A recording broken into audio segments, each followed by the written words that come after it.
So my name is Alfan Jetha. We're with a company called RX Source Corp. We're based in Canada. We specialize in specialty and we specialize in pharmaceutical procurement, and we also we are experts in international logistics for those pharmaceuticals.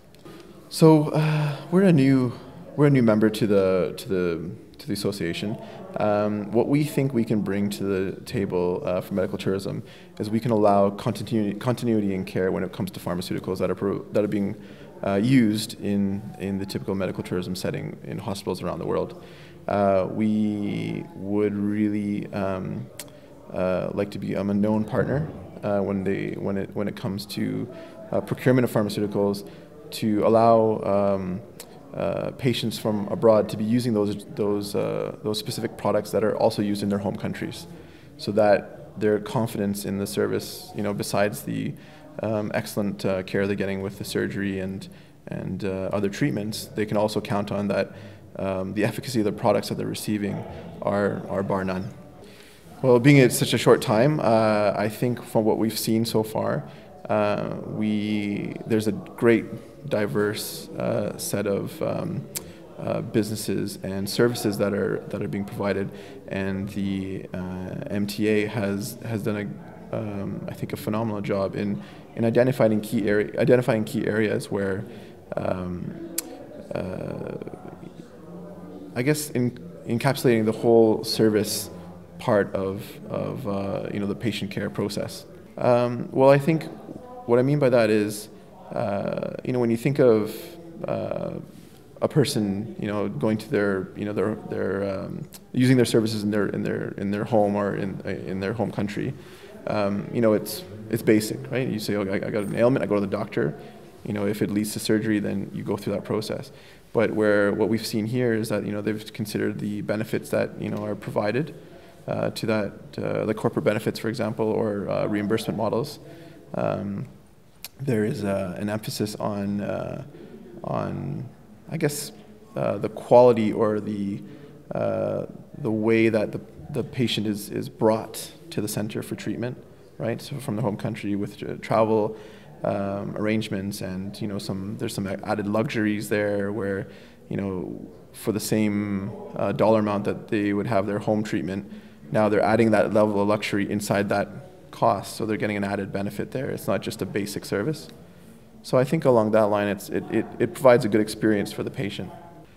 I guess depending on the industry, I think you would really have to evaluate what you can bring to the table in terms of value-added services, and how you can contribute to the process in terms of the continuity in patient care to make it a valuable or an extraordinary experience for the patient, right?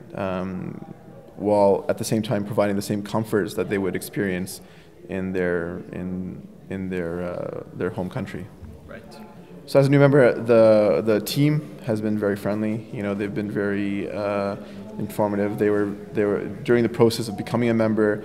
We spoke with Charlie and Gil, and they were very proactive in terms of catering or letting us know what the benefits are to becoming a member.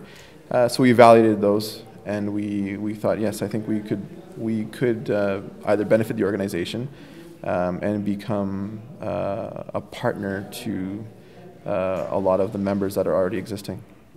I think what we felt was we identified it when we're speaking with Charlie and Gil. I think we identified that